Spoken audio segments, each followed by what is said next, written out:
प्रिय विद्यार्थियों, आज हम कक्षा 12 हिंदी की पाठ्यपुस्तक आरोह भाग 2 के अध्याय 5 काव्यखंड में वर्णित कवि गजानन माधव मुक्तिबोध का परिचय प्राप्त करेंगे। इनके द्वारा रचित कविता सहर्ष स्वीकारा है हम अगले वीडियो भाग 2 में पढ़ेंगे। गजानन माधव मुक्तिबोध का जन्म 13 नवंबर सन 1917 ईस्वी को मध्य प्रदेश में हुआ। आपका जन्म मध्य प्रदेश के ग्वालियर में स्थित श्योपुर नामक स्थान पर हुआ। आपके पिता माधवराव अत्यंत न्यायप्रिय और कर्मठ व्यक्तित्व के धनी थे। अपने पिता के व्यक्तित्व से ही आप में ईमानदारी, न्यायप्रियता और दृढ़ इच्छा शक्ति जैसे गुण विकसित हुए। आप भी बहुआयामी व्यक्तित्व के धनी कवि माने जाते हैं। आपकी कविताएं सर्वप्रथम अज्ञेय द्वारा संपादित तार सप्तक में प्रकाशित हुई। आइए हम कवि गजानन माधव मुक्तिबोध का परिचय प्राप्त करते हैं। गजानन माधव मुक्तिबोध का जन्म 13 नवंबर सन 1917 ईस्वी को हुआ। आपका जन्म 13 नवंबर सन 1917 ईस्वी को हुआ। आपका जन्म मध्य प्रदेश के ग्वालियर में स्थित श्योपुर में हुआ। आपकी जो प्रमुख रचनाएं हैं, कविता संग्रह चांद का मुंह टेढ़ा है, चांद का मुंह टेढ़ा है, भूरी भूरी खाक धूल। जो कथा साहित्य आपने रचा है, काट का सपना, विपात्र, सतह से उठता आदमी। आलोचना से संबंधित रचनाएं आपने की है। कामायनी एक पुनर्विचार, एक नई कविता का आत्मसंघर्ष, नई कविता का आत्मसंघर्ष, नए साहित्य का सौंदर्य शास्त्र, नए साहित्य का सौंदर्य शास्त्र, अब आखिर रचना क्यों नाम से समीक्षा की समस्याएं, एक साहित्य की डायरी। और आपने एक बेहतरीन रचना भी की है, भारत इतिहास और संस्कृति के नाम से। आपका निधन 11 सितंबर सन 1964 में नई दिल्ली में हुआ। आपके पिता माधवराव न्यायप्रिय और कर्मशील व्यक्ति थे। अपने पिता की न्यायशीलता और कर्मशीलता का प्रभाव कवि के व्यक्तित्व पर देखा जा सकता है। अपने पिता के व्यक्तित्व के प्रभाव से मुक्तिबोध में ईमानदारी, न्यायप्रियता और दृढ़ इच्छा शक्ति जैसे गुण उत्पन्न हुए। मुक्तिबोध बहुआयामी व्यक्तित्व के धनी कवि माने जाते हैं। इनकी कविताएं सर्वप्रथम अज्ञेय द्वारा संपादित तार सप्तक में प्रकाशित हुई। तार सप्तक से आशय यह है कि 7 कवियों का समूह जो कविताएं किया करता था, उसका संग्रह अज्ञेय द्वारा प्रकाशित और संपादित किया गया, वह तार सप्तक कहलाता है। गजानन माधव मुक्तिबोध नई कविता के पुरोधा कवि माने जाते हैं। अगवा कवियों में इनका नाम है। इनकी कुछ पंक्तियां, काव्य पंक्तियां देखते हैं। हमारी हार का बदला चुकाने आएगा, हमारी हार का बदला चुकाने आएगा, संकल्प धर्मा चेतना का रक्त प्लावित स्वर, संकल्प धर्मा चेतना का रक्त प्लावित स्वर, हमारे ही हृदय का गुप्त स्वर्णाक्षर, हमारे ही हृदय का गुप्त स्वर्णाक्षर प्रकट होकर विकट हो जाएगा, प्रकट होकर विकट हो जाएगा। इस प्रकार की पंक्तियों के माध्यम से हार का बदला चुकाने वाले संकल्प धर्मा कवि गजानन माधव मुक्तिबोध का पूरा जीवन संघर्ष में बीता, पूरा जीवन संघर्षमय रहा और उन्होंने 20 वर्ष की छोटी उम्र में बड़नगर मिडिल स्कूल में अध्यापन कार्य किया। आपने इसके पश्चात सुजालपुर, उज्जैन, कोलकाता, इंदौर, मुंबई, बेंगलोर, बनारस, जबलपुर, राजनांदगांव आदि स्थानों पर मास्टरी से लेकर पत्रकारिता तक का सफर तय किया और पत्रकारिता तक का काम आपने किया। कुछ समय तक आपने पाठ्य पुस्तकों का लेखन कार्य भी किया। मराठी संरचना से प्रभावित लंबे लंबे वाक्य उनकी कविताओं में आम पाठक के लिए थोड़े कठिन हो सकते हैं, कठिन बनाया, लेकिन उनमें भावनात्मक और विचारात्मक ऊर्जा अटूट थी। हमें गजानन माधव मुक्तिबोध की कविताओं में भावनात्मक ऊर्जा प्रबलतम दिखाई पड़ती है, ठीक उसी प्रकार से विचारात्मक ऊर्जा भी हमें अटूट मात्रा में दिखाई पड़ती है। जैसे कोई नैसर्गिक अंतः स्रोत हो, जैसे कोई नैसर्गिक अंतः स्रोत हो, प्राकृतिक कुदरती इस प्रकार का कोई प्रवाह या झरना हो जो कभी चुकता ही नहीं, लगातार प्रसारित होता रहता है, लगातार प्रवाहित होता रहता है, लगातार बहता रहता है, बल्कि लगातार अधिकाधिक वेग और तीव्रता के साथ में उमड़ता चला आता है। यह ऊर्जा अनेकानेक कल्पना चित्रों और फैंटेसियों का आकार ग्रहण कर लेती है। अलग अलग प्रकार की फैंटेसी का आकार ग्रहण कर लेती है, अलग अलग प्रकार के कल्पना चित्रों का आकार ग्रहण कर लेती है। मुक्तिबोध की रचनात्मक ऊर्जा का एक बहुत बड़ा अंश आलोचनात्मक लेखन के रूप में हमें देखने को मिलता है।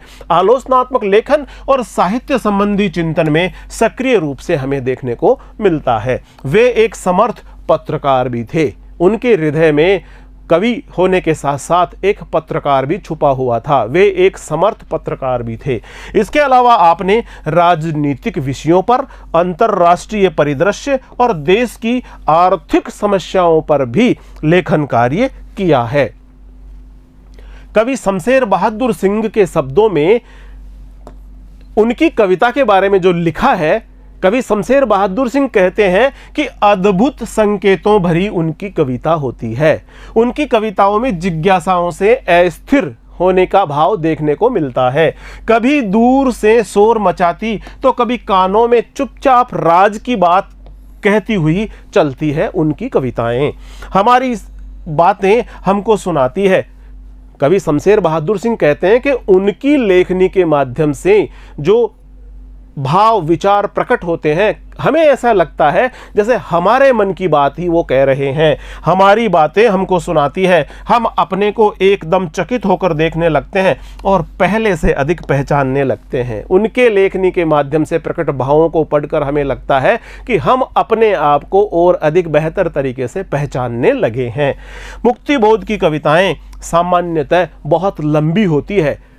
उन्होंने जो भी अपेक्षाकृत छोटे आकार की कविताएं लिखी है, उसमें एक कविता है जिसे हम अगले भाग में यानी भाग 2 में पढ़ने जा रहे हैं। उस कविता का शीर्षक है सहर्ष स्वीकारा है, जो उनकी रचना भूरी भूरी खाक धूल में संकलित है।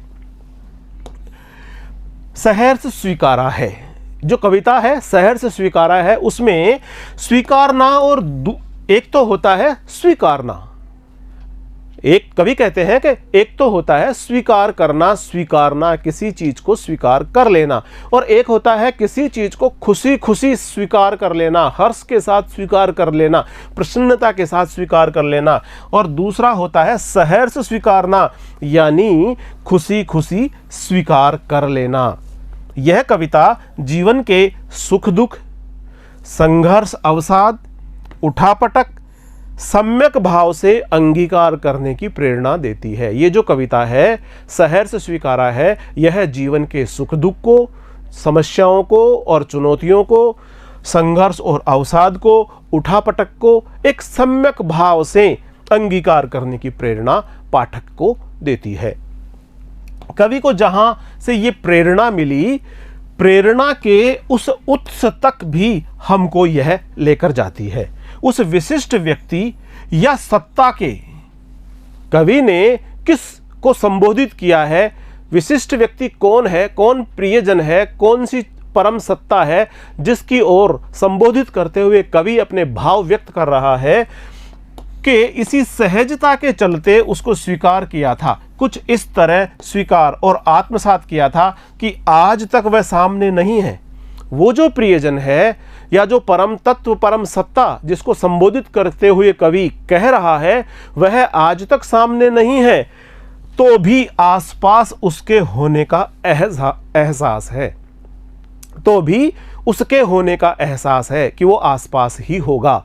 वह प्रियजन, उस प्रियजन की यादों का घेरा, वह परम तत्व, उस परम तत्व की यादों का घेरा उसके आसपास ही होगा। इन पंक्तियों में हम देखते हैं, मुस्काता चांद ज्यों धरती पर रात भर, मुझ पर त्यों तुम्हारा ही खिलता वह चेहरा है। कवि कह रहा है कि जिस प्रकार रात भर चंद्रमा मुस्काता हुआ, मुस्कान के साथ में अपनी रोशनी, अपनी चांदनी प्रसारित करता रहता है, सबको आनंदित करता रहता है, उसी प्रकार से हे प्रिया, हे प्रिय, तुम्हारा चेहरा, तुम्हारा खिलता हुआ चेहरा ही मुझ पर हमेशा प्रकाश करता रहता है, मुझको प्रकाशित करता रहता है, मुझे प्रकाश में सरोबार करता रहता है।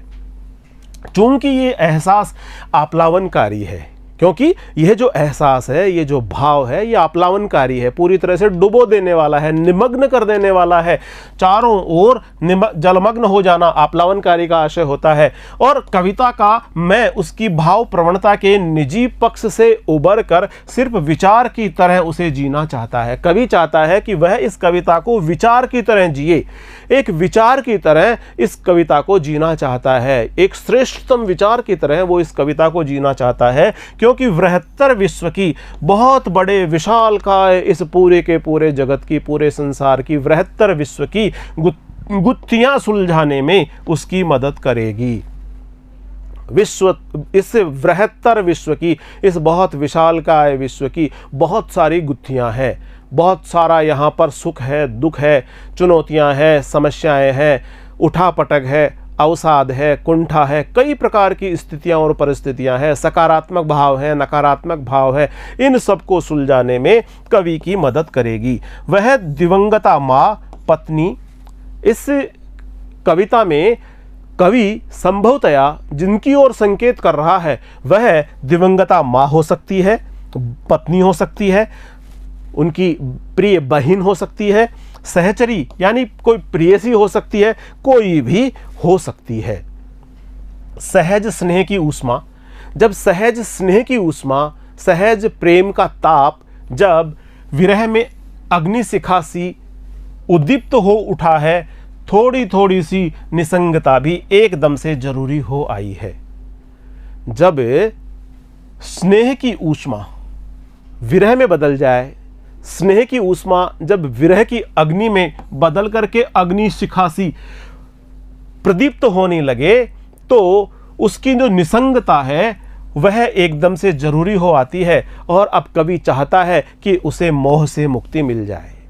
जो स्नेह है, स्नेह की धारा है, जो उसका दूसरा विपरीत पक्ष है, विरह वाला पक्ष, उस विरह पक्ष से अब कवि बहुत अधिक पीड़ा में है और वह ये चाहता है कि उसे अब मोह से मुक्ति मिल जाए, उसे अब मोह से मुक्ति चाहिए। वह चाहने लगा है कि भूलने की प्रक्रिया एक अमावस की तरह उसके भीतर इस प्रकार घटित हो। कवि चाहता है कि उसके अंदर भूलने की प्रक्रिया घटित हो।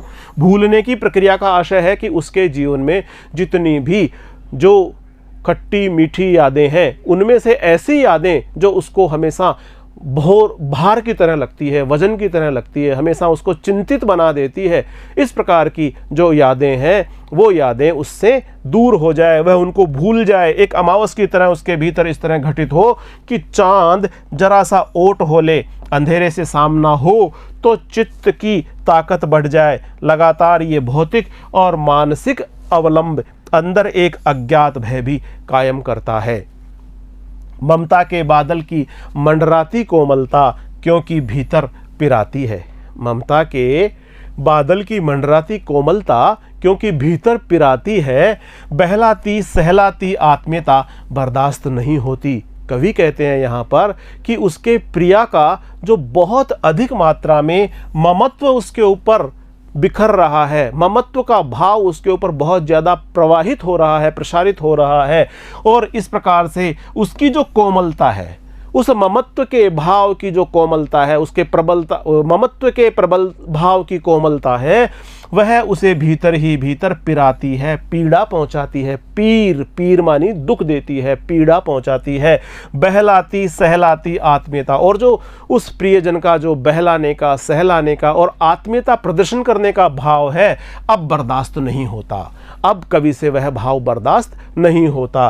दृढ़ता और तदजन्य कठोरता, दृढ़ता और दृढ़ता से उत्पन्न, तदजन्य मानी उससे उत्पन्न, दृढ़ता और दृढ़ता से उत्पन्न कठोरता भी बड़े मानव मूल्य होते हैं। इसलिए भूल जाना भी एक कला है, इसलिए भूल जाना भी एक कला है। जीवन के जो इस प्रकार के हमारे अनुभव रहे हैं, नकारात्मक अनुभव रहे हैं, नकारात्मक स्मृतियां रही है, उनको भूल जाना बहुत अच्छा है, जिससे कि हम अतीत की उन नकारात्मक स्मृतियों के साथ, नकारात्मक अनुभवों के साथ आने वाले भविष्य को संवारें, सुधारें तो सही, लेकिन हमेशा उन अतीत की उन नकारात्मक परिस्थितियों में, नकारात्मक स्मृतियों में ही डूबकर उलझ कर न रह जाएं। इसलिए भूलना बहुत ज़रूरी है। नकारात्मक सभी स्थितियों को भूलना ज़रूरी है, नकारात्मक अनुभवों को भूलना ज़रूरी है और नकारात्मक इस प्रकार की स्मृतियों को भी भूलना ज़रूरी है। इसीलिए भूल जाना भी एक कला है।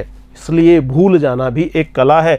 अति किसी चीज़ की अच्छी नहीं होती। हर समय की भाव आर्द्रता भी कमज़ोर करती है। हर समय जो भावों की आर्द्रता है, भावों की तरलता है, भावों का प्रवाह है, वो भी हमें कमज़ोर बना देता है। अतिशय प्रकाश से आंखें चौंधिया जाती है। कवि कहता है कि जब हमारे चारों ओर प्रकाश ही प्रकाश हो, अतिशय प्रकाश हो, बहुत अधिक मात्रा में प्रकाश हो, तो हम उसमें ठीक से देख नहीं पाते, हमारी आंखें चौंधिया जाती है। इसीलिए किसी हद तक वर्ण्य है अंधेरा भी। इसलिए जीवन में बहुत ज़्यादा प्रकाश का होना भी ठीक नहीं है। कवि कह रहे हैं इसीलिए जीवन में अंधेरे को भी वर्ण करना चाहिए। विस्मृति का अंधेरा, भूलने का अंधेरा, इस प्रकार का कि जो नकारात्मक स्थितियां हैं, नकारात्मक स्मृतियां हमारे जीवन के साथ जुड़ी है, नकारात्मक अनुभवों से जुड़ी हुई नकारात्मक स्मृतियां जुड़ी हुई है, उनको भूल जाना ही श्रेयस्कर है। आदमी हरदम सब कुछ याद करता चले। यदि आदमी सब कुछ, हर चीज़ को, अच्छी को, बुरी को, जीवन की मधुर स्मृतियों को, जीवन की नकारात्मक स्मृतियों को यदि याद करता चले तो जीना ही मुश्किल हो जाए। और हमने तो जाना है तमसो माँ ज्योतिर्गमय। हे प्रभु, हे परमात्मा, हमें तमसों, अंधकार से प्रकाश की तरफ ले चलो। तमसो माँ ज्योतिर्गमय, हम अंधकार में हैं, अंधकार से हमें प्रकाश की तरफ ले चलो। जब हम यह कहते हैं तो इसका दूसरा पक्ष भी है। यदि एक प्रकार का ये सच है, तमसो माँ ज्योतिर्गमय, जितना बड़ा सच है उतना ही बड़ा सच यह भी है, पाताली अंधेरे की गुफाओं में डूबना, गहन अंधकार में, गुप्त अंधकार में डूब जाना, यह भी उतना ही बड़ा सच है। भूलना दंड सही, भूलना दंड सही, फिर भी पुरस्कार मानकर ही ग्रहण करना चाहिए। भूलना दंड सही, फिर भी इसे पुरस्कार मान करके ही ग्रहण करना चाहिए। क्योंकि यदि हम नकारात्मक स्मृतियों को भूल जाएंगे तभी हमारे मन मस्तिष्क में और अधिक जगह बनेगी सकारात्मक स्थितियों को उत्पन्न करने की।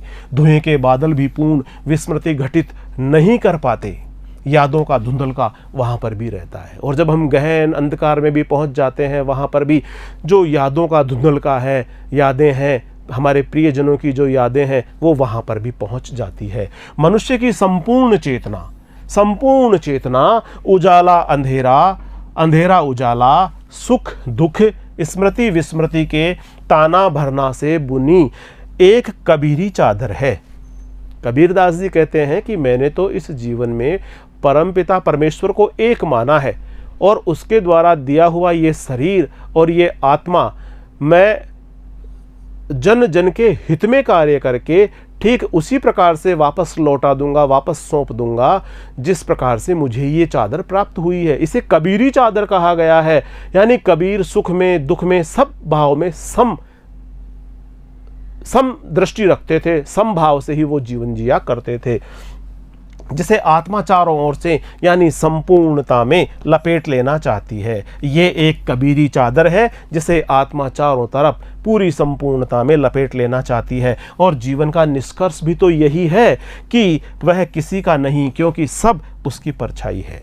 और जीवन का निष्कर्ष भी यही है कि वह किसी का नहीं, सब उसकी परछाई है, उस आत्म तत्व की परछाई है। अब प्रश्न यहाँ यह उठता है कि वह कौन है, वह कौन है, वह परम तत्व कौन है, वह चेतना तत्व कौन है, उसके बारे में अब यहाँ पर बातचीत हम कर रहे हैं। उसकी दिवंगता माँ है या उसकी प्रिया है, उसकी प्रेयसी है या उसकी दिवंगता माँ है। क्योंकि व्यक्ति अटूट प्रेम, अटूट स्नेह उसी से कर सकता है, या तो माँ हो या फिर प्रेयसी हो, पत्नी हो। तो इस प्रकार से जो प्रेम का अटूट झरना, प्रेम का लगातार बहने वाला जो झरना है, जो सोता है, वह या तो माँ के प्रेम के द्वारा फूटता है या फिर प्रिया के प्रेम के द्वारा। और इस प्रकार कवि कहते हैं कि वृहत्तर जीवन दर्शन जो ईश्वर निरपेक्ष होता हुआ भी उतना सर्वव्यापी और आप्लावनकारी है।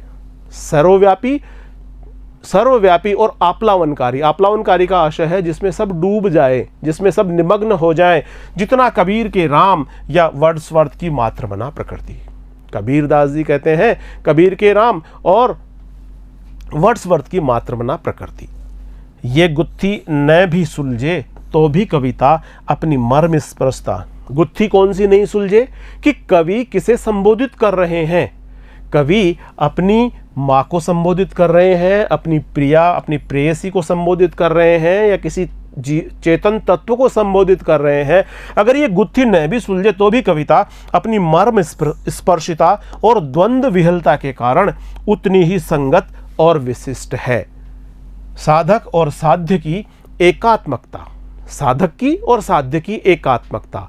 तेरा तुझको अर्पण क्या लागे मेरा, तेरा तुझको सौंपता का लागे है मोर वाला ऐसा निरहंकार विनय पारंपरिक साहित्य से इतर यानी आधुनिक कविता में कम ही दिखाई पड़ता है। प्रिय विद्यार्थियों, आज हमने गजानन माधव मुक्तिबोध के परिचय से संबंधित कुछ बातों पर चर्चा की है। अगले वीडियो में भाग 2 में हम गजानन माधव मुक्तिबोध की कविता सहर्ष स्वीकारा है इस शीर्षक से कविता लेकर हम आपके समक्ष उपस्थित होंगे। तब तक नमस्कार।